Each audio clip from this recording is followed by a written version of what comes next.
election is still about 2 years off, but we already know one issue which will be front and center, and that's the legalization of pot.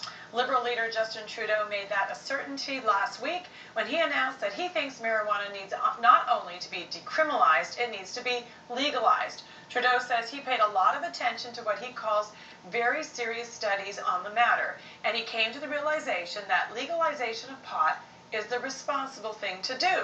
The Conservative Party is attacking Trudeau's position, saying marijuana is illegal because it's harmful to users and to society. And the debate is sure to be spirited, and that's just what we expect from our next guests. In studio, we have Michael Baldasaro, a longtime advocate for the legalization of weed, and a member of the Church of the Universe, which uses marijuana as a sacrament. Standing by in Toronto, the Sun Media's David Menzies. David, what do you make of Mr. Trudeau and his views on marijuana? Well, first of all, Mark, Trudeau is completely wrong on this issue. If he was paying attention to the studies, if he saw the harm marijuana does in terms of psychosis, in terms of brain damage on young people, in terms of 1/6 of its users becoming totally dependent on it and affecting their education, their employment, then he wouldn't want this legalized.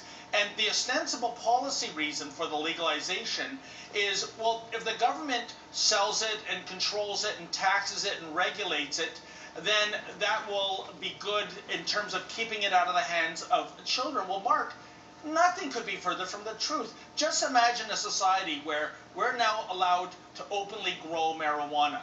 Well, that means it's not illegal for me.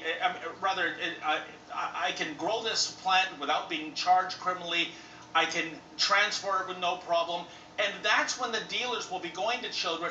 More and more kids will have this in their hands. And hey, look at tobacco, look at alcohol. We've really done a great job with all the government control there and keeping that out of the hands of kids. As we showed last year at this time, a 14-year-old boy can go into the LCBO and buy bottles of Sambuca, no problem. So I don't believe this control element in terms of keeping it out of the hands of kids at all. Michael, what do you think? I mean, it will be easier for young people to access if it's controlled in the same way tobacco is. Do you want young people to have access to something that will affect their brains, as we know, when they're at a young age and their brains are developing? Well, I've never seen any evidence of that. And Pierre Trudeau's his study on marijuana proved that it didn't do anything like that. I don't know if this man gets his figures, but marijuana, the deadliest drug in the world is alcohol. 2/3 of all young offenders in Barton Street Jail are alcohol fetal syndrome. By which I had marijuana I was in 13 and 14 years old to smoke instead of my father's alcohol. That is what destroys brain cells, not marijuana. It's alcohol. So you're saying that you're fine with young people smoking drugs while their brains are developing? I'm not fine with young people drinking alcohol when they're 12 and 13 or doing other drugs, yet they do. Well, that's illegal. It doesn't matter. They do it anyway. It's illegal to drink and drive, and nobody seems to understand that either. This government is ridiculous, making laws against a plant that's never killed anybody. Actually makes them smarter. And if you do actually look at your own studies... Sorry, did you say it makes you smarter?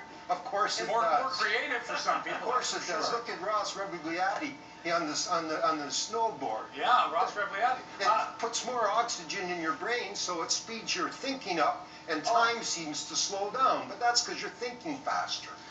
David, now this becomes somewhat of a debate, not so much as to is marijuana more dangerous or as dangerous as alcohol, but really when you look at society and you say, look, Eddie, if a 12-year-old can get a drink, whether it's through the LCBO or a fake ID or whatever it is, it's obvious that in this society you can probably lay your hands on just about anything you want to if you really want to. Guns, drugs, alcohol, tobacco, whatever the case is. So why not? Why not educate the public? Why not legalize it, regulate it, tax it like you've done with tobacco and alcohol? Even though you don't think that we've done a good job as a society with tobacco and alcohol, maybe this is just the way it's going to go. So why not regulate it? Because, as I said earlier, Mark, it's going to make it more accessible to minors than it is today. And I don't know where the brother is getting his facts. Putting more oxygen into one's mind. I mean, think about it, Mark. You've got a marijuana joint. It's a piece of plant that's on fire, and you're inhaling the smoke into your lungs. You know, the very definition of smoke inhalation, that doesn't make you smarter. And the other factor too, compared to booze, Mark, it's the fact of this secondhand smoke. Can you imagine being in a country where we have legalized marijuana use, and you're on a patio, minding your own business, having a drink, and then table next to you is smoking marijuana, and you got to smell that stench that would knock a polecat off a country outhouse. Yeah, but wait. You really want that? But David, wait a second. The smoking laws aren't going to change. You're not, because if they legalize marijuana, they're not going to say, oh, by the way, every patio now you can smoke. So forget about that one there. Secondhand smoke is not going to be an issue if you're not allowed to smoke there. I want to ask Michael a question, David, so hold on. Michael, politicians don't typically tackle issues that aren't a win for them. This has got a whole lot more risk than reward. Why do you think Justin Trudeau has decided to make this his battle? Well, he looked at it, he saw that marijuana is not a criminal offense. It's not in the Criminal Code of Canada, although alcohol is a criminal offense to drink and drive. But wouldn't it make more sense for him to tackle the issue of drinking and driving, or something that is a present issue, versus legalizing pot, which isn't a pressing issue at all? Oh, heck no, not for all the ladies that have their children dragged off while the children's aides see drunks, and they leave the children with the drunks. Somebody lights up the joint, they steal their children. This marijuana law and the governments that support it are akin to my being gay 20 years ago when I couldn't join the military or have a life or even be open about it. And it's no worse. It's akin to firing 9 shots into me because I'm holding a 3-inch knife. This man, I don't know what he's smoking, but I wouldn't want to touch him with a 10-foot pole. And the government of Canada. Well, unfortunately, I know what you're smoking, brother, and I mean, you're stringing together a whole bunch of non sequiturs. And Mark, I got to tell you, one of my first assignments for Sun News was to go to the 420 protest that happens every April 20th last year. Yes. So I went to Dundas Square. There were more than 2,000 people there, all smoking pot. The police, were turning a blind eye that day. And I'm telling you, Mark, there's no other way to put it. There were a lot of people there, almost all of them, I would say, that have taken a lot of wrong turns in their life. And this is the other problem. This is a gateway drug to harder stuff. The evidence about that is irrefutable. Hey, wait a minute. It is? The evidence is irrefutable that if you smoke marijuana, it leads to heroin? Is that what you're telling me, David? Oh, Mark, can you repeat that? Sorry. If you smoke marijuana, that leads to heroin? Yes, actually. It does. There is. Wasn't aware of that. Well, there is a sizable number of people that marijuana is the gateway to the harder stuff. Once you've succumbed to the high that marijuana gives you, you want a bigger, a more powerful high, and you go that route.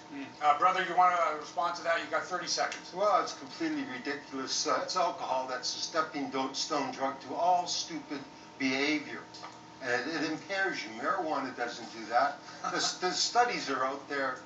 Well, all drugs and alcohol impair it to a certain extent. No, the reason marijuana, when you smoke it, it actually opens the capillaries and allows more oxygen into your body. You want to believe what this man and the Harper government is telling you, it's all hogwash. All right, and on that note, we've got to go. Brother Michael Baldasaro, thank you, and God David bless. Menzies in Toronto, Far thank you out, as well. man. Right on. Peace and love. Thank you both.